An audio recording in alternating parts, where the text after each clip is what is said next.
Hello everyone, welcome to Techavro. Today in this video, I'm gonna show you how to turn off shorts on YouTube. Before starting the video, please subscribe to Techavro. So, let's get started. For this, you have to open your YouTube.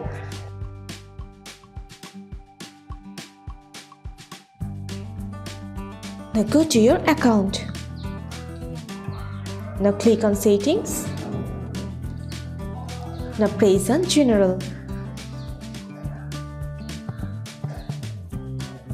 Here you can see Playback in Feeds. Press on this. If you want to turn off shorts on YouTube, you just have to press on this off option. That's it. So this is how to turn off shorts on YouTube. So guys, that's it. You can do this. I think this video is very helpful to you. If it was, then give a thumbs up and hit the subscribe button.